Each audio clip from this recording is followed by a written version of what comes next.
नमस्कार दोस्तों, मनुष्य को जीवन में आने वाले परिवर्तनों से घबराना नहीं चाहिए, बल्कि उन्हें ये सोचकर स्वीकार करना चाहिए कि उनके जीवन में कुछ और अच्छा होने वाला है। सबसे मुश्किल जीत खुद पर जीत होती है, लेकिन किसी को भी आपको वह महसूस कराने की इजाज़त ना दे जिसके आप लायक नहीं है। तो चलिए कहानी शुरू करते हैं। किसी गाँव रघु नाम का व्यक्ति रहता था। रघु का जन्म एक गरीब परिवार में हुआ था। रघु के परिवार में पति और उसकी पत्नी सिर्फ 2 ही सदस्य थे। कच्चे घर में वह अपना गुजारा कर रहे थे। वह गरीब आदमी पूरे दिन मजदूरी करके अपना और अपनी पत्नी का पेट पालता था। इसी तरह दोनों का जीवन चल रहा था। समय के साथ उसकी पत्नी गर्भवती हो जाती है। ये सुनकर रघु बहुत बहुत खुश होता है। वह सोचने लगता है कि अब हमारे घर में भी एक नन्हा सा पुत्र खेला करेगा, हम गोद में खिलाया करेंगे। पर जो उसके और उसके परिवार के जीवन में जो होने वाला था उससे वह बेखबर था। धीरे धीरे समय गुजरता है। अब उस गरीब के घर में वह दिन भी आ जाता है जब उसकी पत्नी एक बच्चे को जन्म देने वाली थी। उसे उसका पति एक अस्पताल में भर्ती कराता है। प्रसव का समय जब निकट आता है तो इधर वह गरीब आदमी कुछ पैसों को बंदोबस्त करने चला जाता है। फिर लौटते समय अपने होने वाले बच्चे को लेकर मन में सपने संजोने लगता है। तब तक उसके पास यमराज का बुलावा आ जाता है। उसकी एक दुर्घटना में मृत्यु हो जाती है। शहर के कुछ लोग इधर उस आदमी का अंतिम संस्कार करते हैं तो दूसरी तरफ उसकी पत्नी अस्पताल में अपने बच्चे को जन्म दे रही होती। जब उस बेचारी को यह खबर मिलती है कि उसके पति की मृत्यु हो गई है तो उसका कलेजा फट जाता है। उस बेचारी का दुनिया में सिर्फ उसका पति ही तो था, अब वह भी उसे छोड़कर चला गया था। अब तो वह फूट फूट कर रोने लगती है कि हे भगवान, ये तूने कैसा मेरे ऊपर दुखों का पहाड़ गिरा दिया। मेरा जो सहारा था उसे ही मुझसे छीन लिया। कम से कम इस बच्चे का तो ख्याल किया होता जिसका अभी जन्म भी नहीं हुआ है। पैदा होने से पहले ही तुमने उसके सर से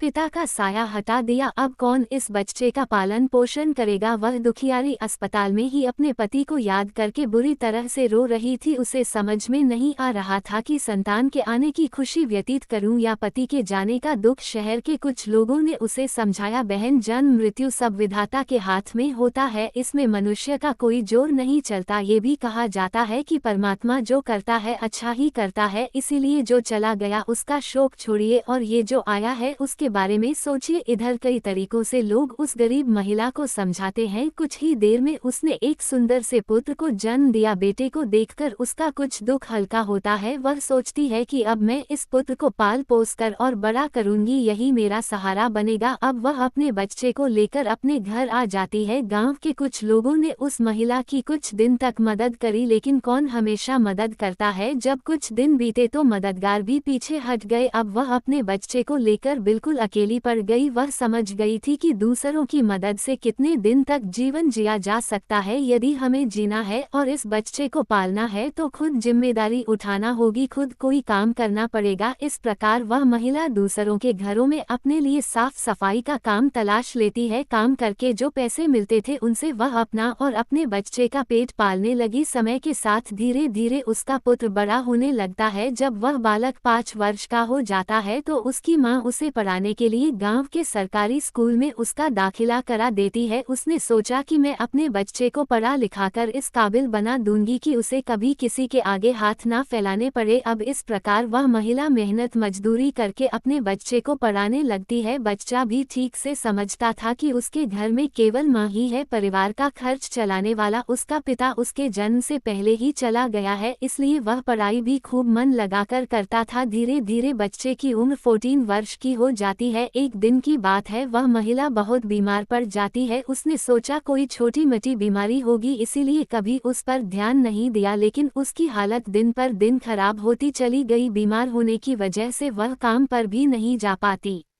थी। घर में इतने पैसे भी नहीं थे कि कहीं अपना ठीक से इलाज करा लेती। माँ को अत्यंत बीमार देखकर बेटे को बहुत चिंता होती है। वह बालक कहता है, माँ तुम चिंता मत करो, मैं तुम्हारे लिए अभी डॉक्टर के पास से दवाई लेकर आता हूँ, तुम उसे खा लेना, फिर तुम जल्दी ही ठीक हो जाओगी। अपने बेटे की बात सुनकर माँ की आंखें भर आती हैं। वह कहने लगी, बेटा अब तुम्हें कहीं जाने की जरूरत नहीं है, मेरा भी अब समय आ गया है। मैं तुम्हारे पिता के पास जाना चाहती हूँ, लेकिन जाने से ख्याल नहीं करते। तुम हमेशा अपना नाम कमाना बेटा, हमेशा स्वाभिमानी बनकर जीना, कभी किसी के आगे अपने हाथ मत फैलाना, किसी से याचना मत करना। लड़के ने कहा माँ तुम घबराओ नहीं, मैं तुम्हारे लिए अभी दवाई लेकर आता हूँ। और इतना कहकर लड़का माँ से रुपए लेकर दवा लेने चला जाता है। बेटे के जाते ही इधर उस गरीब महिला के प्राण निकल जाते हैं। जब गांव वालों को पता चलता है तो सब लोग इकट्ठे होकर उस महिला का उसके बेटे के हाथों अंतिम संस्कार कराते हैं। अब तो वह बालक बिल्कुल अकेला हो गया था। किस्मत भी क्या खेल दिखाती है, जब जरूरत होती है अपनों की तब अकेलेपन की रात में जगाती है। बिना माता पिता का बेटा, उम्र भी ज्यादा नहीं थी, आखिर जाए तो कहाँ जाए, करे तो क्या करे। दूर के जो रिश्तेदार थे उन्होंने भी उस बालक पर ध्यान नहीं दिया। आखिर वह गरीब जो था, लेकिन वह बच्चा अकेले ही अपने जीवन की राह पर चल देता है। उसने कभी हार नहीं मानी। जो पैसे माँ छोड़ गई थी, कुछ दिन तक उन पैसों से अपना गुजारा चलाता रहा। कुछ दिन के बाद वह पैसे खा हो जाते हैं। घर में भी कुछ नहीं था। अब तो एक ही चारा था कि कुछ काम धंधा किया जाए, तभी भोजन की व्यवस्था होगी, तभी स्कूल की फीस भरी जाएगी। लड़के को अपनी माँ की बात अच्छी तरह याद थी। उसकी माँ ने कहा था कि बेटा कितना भी बुरा वक्त आ जाए पर किसी के आगे हाथ मत फैलाना, मेहनत करके ही अपना जीवन यापन करना। लड़के को अपनी माँ की यह बात अच्छी तरह याद थी, इसीलिए वह कभी किसी के आगे भीख नहीं मांगता था। स्कूल से आने के बाद वह किसी के खेतों में काम करने चला जाता, कभी किसी की चाय की दुकान पर काम कर लेता और वहाँ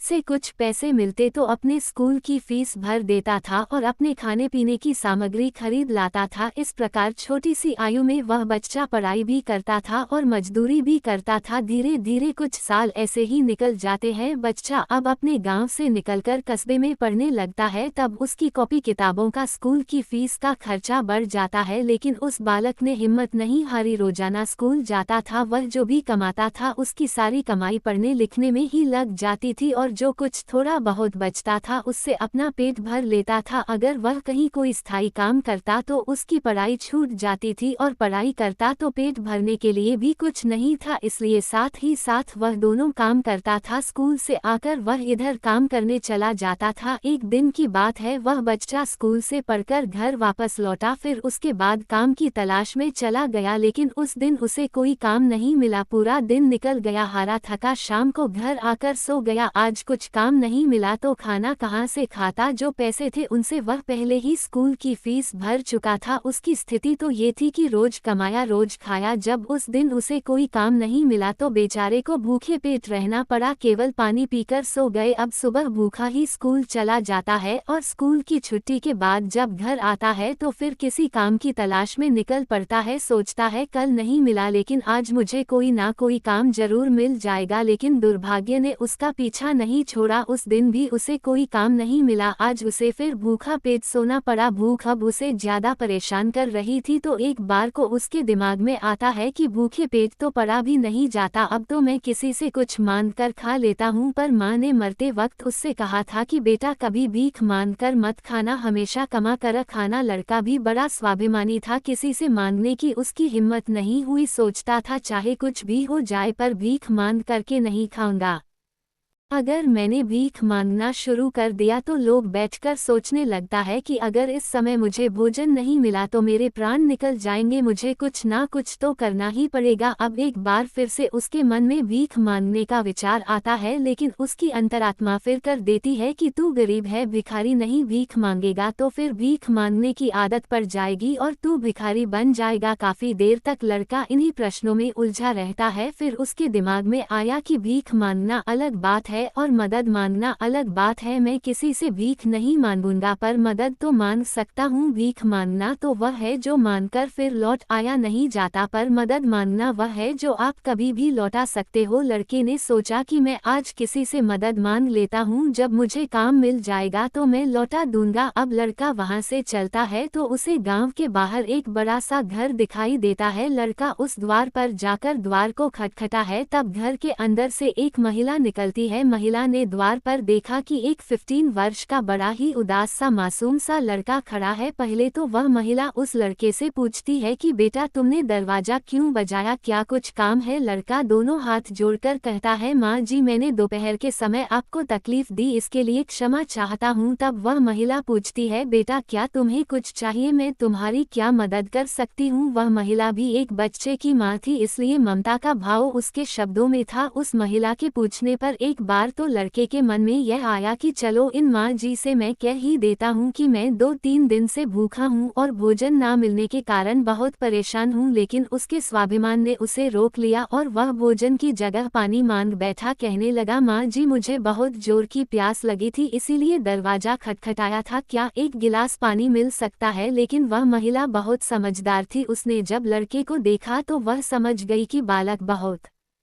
भूखा है। वह कहती है बेटा तुम थोड़ी देर रुको, मैं तुम्हारे लिए पानी लेकर आती हूँ। वह महिला घर के अंदर जाती है और अपनी रसोई से एक गिलास दूध और कुछ लड्डू लेकर द्वार पर आती है और दूध से भरा गिलास उस लड़के को दे देती है। लड़के ने जब गिलास पकड़ा तो उसमें दूध था। दूध को देखकर लड़का खुश हो जाता है। लड़का मन ही मन उस माँ को दुआएं देने लगता है। महिला ने उसे पहले लड्डू खाने को दिए और कहा बेटा दूध गर्म है, तुम पहले लड्डू खा लो, जब दूध ठंडा हो जाए तब पी लेना। लड़का जब उस महिला को देखता है तो उसे ऐसा लगता है जैसे उसकी ही माँ उसे ये दूध पीने को दे रही है। मन ही मन सोचता है कितनी अच्छी माँ है, मैंने एक गिलास पानी मांगा था और ये दूध ले आई, उसने समझ लिया कि मैं भूखा हूँ। लड़का आराम से बैठकर लड्डू खाता है और दूध पीता है। तब वह महिला कहती है बेटा क्या तुम्हें और कुछ चाहिए? लड़का सोचने लगता है कि इस दूध के बदले में मैं इस माता को क्या दे सकता हूँ, मेरे पास तो कुछ भी नहीं है। दूध पीने के बाद लड़का कहता माँ जी मैंने आपसे पानी मांगा और आपने मुझे दूध पिलाया, इसके बदले में मैं आपको क्या दे सकता हूँ? महिला ने कहा बेटे मैंने तुम्हें दूध इसलिए नहीं पिलाया है ताकि तुमसे बदले में कुछ ले सकूं। महिला कहने लगी बेटा तुम्हारा चेहरा देखकर लग रहा था कि तुम बहुत भय हो, तो मैंने सोचा कि पानी की जगह दूध ही पिला देती हूँ, इसलिए मैं तुम्हारे लिए दूध ले आई। लड़के ने फिर कहा नहीं माँ जी आप इसके बदले में मुझसे जरूर कुछ मांगिए, मैं आपको अपनी हैसियत के हिसाब से कुछ जरूर दूंगा। लड़के की बात सुनकर महिला सोचती है ये लड़का बड़ा स्वाभिमानी है। वह लड़का बार बार उससे मांगने की बात करता है तो वह महिला उसका मन रखने के लिए कह देती है कि बेटा मैंने ये दूध पिलाकर तुम पर कोई एहसान नहीं किया है, फिर भी यदि तुम मुझे कुछ देना चाहते हो तो तुम मुझे एक वचन दो कि जिस प्रकार आज बच्चे को स्कूल छोड़ने जाती है तो उसने देखा कि स्कूल में वह लड़का भी पढ़ रहा था। वह महिला उस लड़के को पहचान लेती है। उसने स्कूल के शिक्षक जी से जाकर पूछा कि वह बालक कौन है, तो शिक्षक जी ने उसे बताया कि उस बालक का नाम महेश है और वह बिना माता पिता का बेटा है। छोटी सी आयु में ही उसके दोनों माता पिता गुजर गए थे। ये जानकर उस महिला को बड़ा दुख होता है। सोचती है जब इसके माँ बाप नहीं है तो फिर इसकी पढ़ाई का खर्च कौन उठाता है। तब स्कूल के बड़े शिक्षक बताते हैं बहन जी महेश बहुत ही अच्छा बच्चा है, वह अपनी पढ़ाई का खर्च खुद उठाता है और पढ़ने में भी बड़ा तेज है। वह मेहनत मजदूरी करता है और तब जाकर स्कूल की फीस भरता है। जब कभी वह स्कूल नहीं आता है और अपनी फीस भी समय पर नहीं दे पाता है तो हम लोग उस पर ज्यादा दबाव नहीं बनाते। जब उस महिला को महेश की स्थिति का पता चलता है तो वह करुणा से भर जाती है। उसका मन करता है कि मैं उस बालक की कुछ मदद करूं जिसका कोई नहीं होता। ऐसे ही लोगों की मदद तो करनी चाहिए, तभी भगवान प्रसन्न होते हैं। जिसका कोई नहीं है वह भगवान का है और जरूरतमंद की मदद करने का अर्थ है कि आपने भगवान को प्रसन्न कर दिया। महिला ने सोचा ये लड़का मुझसे पैसे तो लेगा नहीं क्योंकि यह बड़ा स्वाभिमान बालक है। तब उस महिला ने बड़े शिक्षक जी से कहा श्रीमान जी अगर मैं इस बालक की फीस भर दिया करूं तो आपको कोई आपत्ति तो नहीं है? शिक्षक ने कहा बहन जी आपकी सोच अच्छी है, आप उसकी फीस भरें तो मुझे तो कोई आपत्ति नहीं होगी, लेकिन महेश इस बात के लिए तैयार नहीं होगा। तब वह महिला कहती है शिक्षक जी मैं उसकी मदद करना चाहती हूँ, आप किसी तरह से महेश को समझा देना, उससे कह देना कि आपकी स्थिति को देखते हुए सरकार ने आपकी फीस माफ कर दी है, तुम्हें फीस भरने की कोई जरूरत नहीं है। शिक्षक जी भी इस बात से सहमत हो जाते हैं। वह महिला महेश की पूरे वर्ष की फीस भर के अपने घर चली जाती है। इस तरह वह हर वर्ष उसके पूरे साल की फीस जमा कर दिया करती थी ताकि महेश सिर्फ मन लगाकर पढ़ सके। अब तो महेश पूरा मन लगाकर पढ़ता था और अपने खाने पीने के लिए किसी दुकान पर काम कर लेता था। दोस्तों, डूबते को तिनके का सहारा ही बहुत होता है। उस महिला के थोड़े से प्रयास से महेश की अच्छी खासी मदद हो गई। वह अब खूब मन लगा करके पढ़ता था। इसी तरह कुछ वर्ष और बीत गए। अब आगे की पढ़ाई करने के लिए महेश को शहर में जाना पड़ा। सोचा शहर में रहकर मैं कोई छोटी मोटी नौकरी कर लूंगा और अपनी पढ़ाई भी करता रहूंगा। इस बात का पता उस महिला को तब चलता है जब वह उसकी फीस लेने के लिए स्कूल में जाती है। वह महिला जब महेश की फीस जमा करती है तो शिक्षक जी बताते हैं, बहन जी महेश तो आगे की पढ़ाई करने शहर चला गया है, अब आपको उसकी फीस जमा करने की कोई ज़रूरत नहीं है। उस महिला ने जब ये सुना तो सोचने लगी, कोई बात नहीं, भगवान ने मुझे उसकी मदद करने का इतना ही समय दिया होगा। हे भगवान, उस बालक पर दया दृष्टि बनाए रखना, वह जहाँ भी रहे खुश रहे। इस प्रकार वह महिला अपने घर लौट आई और अपने घर गृहस्थ की दुनिया में व्यस्त हो गई। दोस्तों, उधर महेश शहर में जाकर अपनी पढ़ाई करने लगा। खर्चा चलाने के लिए उसने एक नौकरी तलाश कर ली। इस प्रकार 30 वर्ष बीत जाते हैं। ना तो महेश कभी उस महिला से मिल पाता है और ना वह महिला कभी महेश से मिलती है। उस महिला का बेटा भी अब बड़ा हो गया था। उसका बेटा एक व्यापारी बन गया था। वह महिला तो पैसे ही अपने घर से संपन्न थी, ऊपर से उसका बेटा व्यापार करके खूब धन कमाता था। उस माँ का बेटा भी बड़ा संस्कारी था, वह भी अपनी माँ को बहुत प्यार करता था। एक दिन उसकी माँ बहुत बीमार पड़ जाती है। शाम को जब उसका बेटा घर आता है तो वह अपनी माँ की हालत को देखकर बेचैन हो जाता है। वह अपनी माँ को अस्पताल में भर्ती कराता है। जांच में पता चलता है कि उसकी माँ को कैंसर है। वह लड़का डॉक्टर से कहता है, डॉक्टर साहब आप मेरी माँ का अच्छे से इलाज कीजिए, पैसों की बिल्कुल चिंता मत करना। तब डॉक्टर कहते हैं, भाई तुम्हारी माँ को कैंसर की बीमारी है और कैंसर का इलाज बहुत महंगा होता है, छोटे मोटे अस्पतालों में इसका इलाज भी नहीं होता है, इसके लिए तुम्हें किसी बड़े शहर में जाकर किसी बड़े अस्पताल में इसका इलाज कराना होगा। और बड़े अस्पताल का मतलब है कि खर्चा भी बहुत अधिक होगा। बेटे ने कहा, डॉक्टर साहब मैं अपनी माँ को ठीक करने के लिए कुछ भी कर सकता हूँ, आप मुझे बस कोई रास्ता बताइए, मैं अपनी माँ का इलाज कहाँ करा सकता हूँ। तब दर उसे बड़े शहर जाने की सलाह देते हैं। डॉक्टर बोले, बड़े शहर में कैंसर का अस्पताल है, यदि वहाँ का इलाज तुमने पूरा करा लिया तो तुम्हारी माँ इस रोग से बच सकती है, नहीं तो तुम्हारी माँ के प्राण संकट में पड़ सकते हैं। ये सुनकर लड़का घबरा जाता है। वह डॉक्टर साहब से बड़े शहर वाले डॉक्टर साहब का नंबर और पता लेकर अपनी माँ को बड़े शहर ले जाता है। उसकी माँ तो उसे बहुत मना करती रही कि बेटा तुम मुझे कहाँ ले जाओगे, इतना पैसा कहाँ है हमारे पास, बड़े शहर में अच्छा इलाज कराने के लिए हमारे पास पर्याप्त पैसा नहीं है। यहीं से डॉक्टर साहब से दवा ले लेते हैं, धीरे धीरे मैं सही हो जाऊंगी, तुम परेशान मत हो। तब लड़का बोला, माँ इस दुनिया में एक तुम ही तो हो जिसके होने से मुझे कभी अकेलापन महसूस नहीं होता, कभी मुझे किसी बात की चिंता नहीं होती, इसीलिए कुछ भी हो जाए मैं तुम्हें इस बीमारी से मरने नहीं दूंगा। धन का क्या है, खत्म हो गया तो फिर कमा लेंगे, लेकिन माँ तो फिर नहीं मिल सकती। इस प्रकार लड़का अपनी माँ को बड़े शहर लेकर जाता है। जिस डॉक्टर से उसकी माँ का इलाज होना था वह डॉक्टर साहब उस समय अस्पताल में नहीं थे, वह किसी मरीज को देखने के लिए विदेश गए थे। अस्पताल के कर्मचारी ने बताया कि डॉक्टर साहब कल आएंगे, तब तक आप अपनी माँ को अस्पताल में भर्ती करा दो। लड़के ने बिना देर किए अपनी माँ को भर्ती करा दिया और डॉक्टर साहब के आने का इंतजार करने लगता है। अगले दिन जब डॉक्टर साहब आते हैं तो वह लड़का अपनी माँ की हालत डॉक्टर साहब को बताता है। डॉक्टर साहब ने भरोसा दिया कि जांच के आधार पर मैं कह सकता हूँ कि तुम्हारी माँ ठीक हो जाएगी, मगर इनका इलाज काफी लंबा चलेगा। लड़के ने कहा, डॉक्टर साहब कुछ भी हो जाए मैं अपनी माँ को ठीक कराकर ही घर ले जाना चाहता हूँ, चाहे इसके लिए मुझे अपना सब कुछ बेचना पड़े, कितने ही दिन मुझे यहाँ रुकना पड़े। इस प्रकार वहाँ के डॉक्टर ने उस माँ का इलाज शुरू कर दिया। अगर छोटे शहर की बात होती तो खर्चा कुछ कम हो जाता, लेकिन वहाँ का खर्चा तो बहुत लंबा था। फिर भी उस लड़के ने हिम्मत नहीं हारी। दोस्तों, माँ से अनमोल संसार में कुछ भी नहीं है। डॉक्टर साहब जो दवाइयाँ लिखते थे वह दवाइयाँ बहुत महंगी आती थी। लड़का अपनी माँ के लिए महंगी से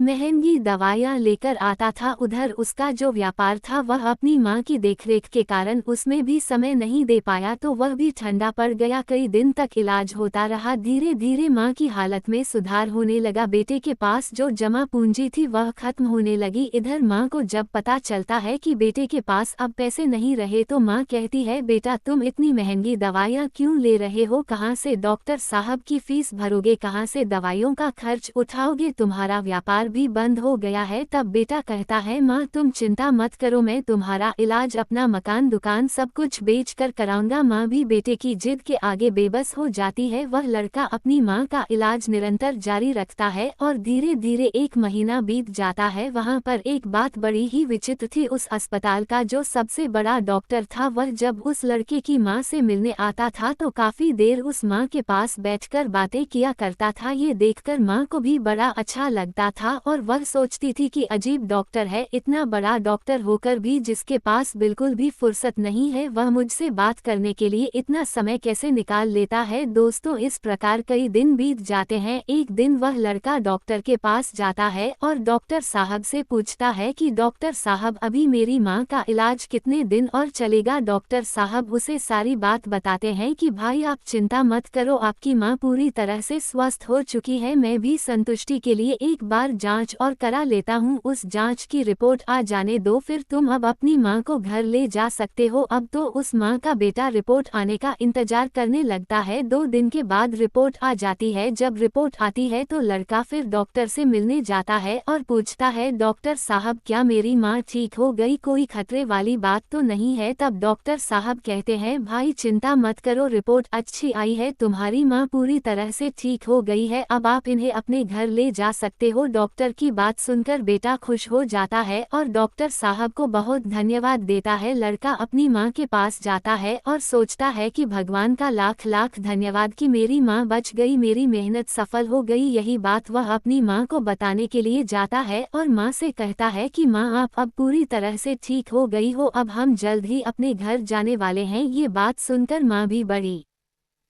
खुश हो जाती है, लेकिन अगले ही पल वह ये सोचकर उदास हो जाती है कि मैं तो ठीक हो गई हूँ, लेकिन इस अस्पताल का जो बिल होगा वह लाखों में होगा, कैसे मेरा बेटा चुका पाएगा? इतनी मोटी रकम की व्यवस्था वह कहाँ से करेगा? उसके पास जो जमा पूंजी थी वह तो सब इलाज में खर्च हो गई। माँ को उदास देखकर बेटा समझाता है, माँ तुम क्यों उदास होती हो? मैं अपना सब कुछ बेचकर आपके इलाज का बिल चुका दूंगा, घर मकान तो बाद में भी बना लूंगा, इसीलिए माँ तुम्हें इन बातों की चिंता करने की कोई जरूरत नहीं है। बेटा अपनी माँ को बहुत समझाता है, मगर माँ तो माँ होती है, उसका अपने बेटे के लिए चिंता करना स्वाभाविक था। माँ सोचने लगती है कि मेरा बेटा यदि सब कुछ बेच देगा तो फिर वह आगे अपना जीवन कैसे चलाएगा, इसके भविष्य का क्या होगा? वह माँ रात भर यही सोचती रही। चिंता करते करते माँ और बेटा दोनों की रात निकल गई। जब अगला दिन होता है और उसकी माँ की छुट्टी का समय होता है तो अस्पताल का एक कर्मचारी एक लिफाफा लेकर माँ बेटे के पास आता है और उस महिला के बेटे से कहता है कि डॉक्टर साहब ने आपके लिए ये बिल का लिफाफा भेजा है, आप इस बिल को ठीक से देख लो और इस बिल को चुका कर आप अपनी माँ को अपने घर ले जाओ। बिल का लिफाफा देकर वह अस्पताल का कर्मचारी तो चला गया। अब वह लड़का उस बिल के लिफाफे को हाथों में लिए हुए सोचता है कि पता नहीं कितना बिल आया होगा। बेटे को चिंता में देखकर माँ भी परेशान हो जाती। माँ एकदम से बेटे के हाथ से वह बिल का कागज छीन लेती है। माँ उस बिल को खोलकर देखती है। उधर अस्पताल के जो सबसे बड़े डॉक्टर थे वह भी उस समय वहीं पर पहुंच जाते हैं। इधर माँ ने जब उस लिफाफे को खोलकर देखा तो उसमें एक छोटी सी पर्ची रखी हुई थी। उस पर्ची पर लिखा हुआ था, माँ जी आपने अपने बिल का भुगतान तो 30 साल पहले ही कर दिया था, जब आपने 2 दिन के भूखे बच्चे को 1 गिलास दूध और लड्डू खिलाकर और अगले पूरे साल तक की स्कूल की फीस भी भरी थी। पर्ची को पढ़ते ही महिला की आंखें फटी की फटी रह जाती हैं। जब उस माँ का बेटा पूछता है, माँ डॉक्टर साहब ने कितना बिल दिया है, तो माँ उस पर्ची को अपने बेटे को देती है। बेटा जब उसे पढ़ता है तो वह भी हैरान रह जाता है। लड़का अपनी माँ से पूछता है, माँ क्या आप डॉक्टर साहब को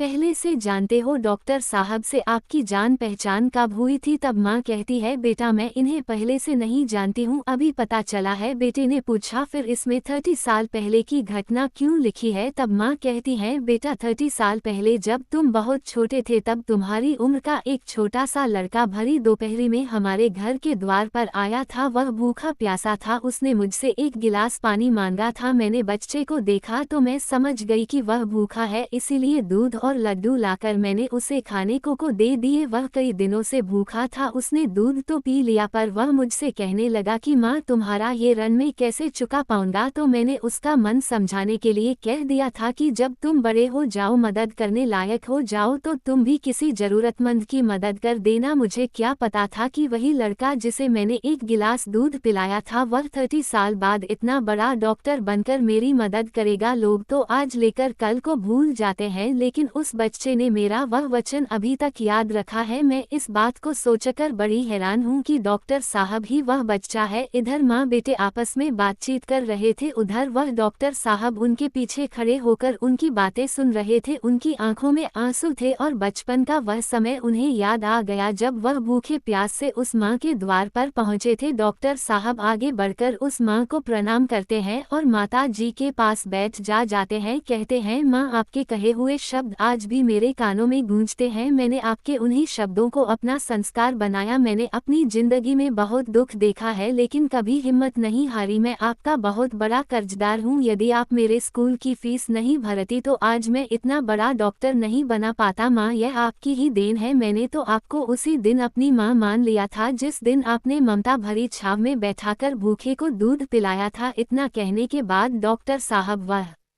सारे पैसे लौटा देते हैं जो माँ की दवाई में खर्च हुए थे और बूढ़ी माँ के चरणों में अपना सर रख देता है। वह माँ डॉक्टर साहब को उठाकर अपने सीने से लगा लेती है। डॉक्टर साहब और बूढ़ी माँ की आंखें आंसुओं से भरी हुई थी। जब यह दृश्य अस्पताल के सारे लोग देखते हैं तो सब देखकर हैरान रह जाते हैं, सबकी आंखें नम हो जाती हैं। दोस्त ये 4 बातें जो भी व्यक्ति समझ लेगा वह कभी गरीब नहीं रहेगा। पहली बात, मनुष्य को जीवन में आने वाले परिवर्तनों से घबराना नहीं चाहिए बल्कि उन्हें ये सोचकर स्वीकार करना चाहिए कि उनके जीवन में कुछ और अच्छा होने वाला है। इन परिवर्तनों से मनुष्य बहुत कुछ सीखता है और वह सही राह पकड़ लेता है। जो अपने साथ हुई घटनाओं से टूट जाता है वह कभी आगे नहीं बढ़ पाता। दूसरी बात, अंधेरा चाहे कितना ही घना हो एक छोटा दीपक उसे मिटा डालता है। उसी तरह अगर जीवन में कुछ अंधेरा आ जाए तो ज्ञान रूप दीपक से अंधेरे को मिटाकर सही रास्ता ढूंढा जा सकता है। ज्ञान वह निधि है जो रंग से राजा बना देती है, भटके को सही मार्ग दिखा देती है। तीसरी बात, आप दूसरों का भला कीजिए, दूसरों पर दया करिए, तुम्हारा भला अपने आप होता चला जाएगा। आपको अपने जीवन में अगर किसी की मदद करने का सौभाग्य मिले तो जरूर करना। कहते हैं डूबते को तिनके का सहारा बहुत होता है। आपकी छोटी सी मदद से किसी का जीवन ही बदल सकता है। आपका छोटा सा योगदान किसी के लिए वरदान भी हो सकता है। मुसीबत में पड़े तो घबराना मत, जब एक रास्ता बंद होता है तो 100 खुल जाते हैं। जीवन में निखार तभी आता है जब मनुष्य दुख और मुसीबत की भट्टी में तपता है। कष्ट सहन करने के बाद ही मनुष्य को अनुभव मिलता है और यह अनुभव बहुत काम आता है। चौथी बात, मनुष्य के दिन चाहे कैसे भी हो, चाहे कितनी भी कठिनाइयां उसके जीवन में आए, परंतु उसे कभी भीख मांगकर खाना नहीं चाहिए। भीख मांगकर खाने वाला अपनी ही नजरों में गिर जाता है और जब वह भीख मांगकर खाता है तो उसकी आदत हो जाती है बिना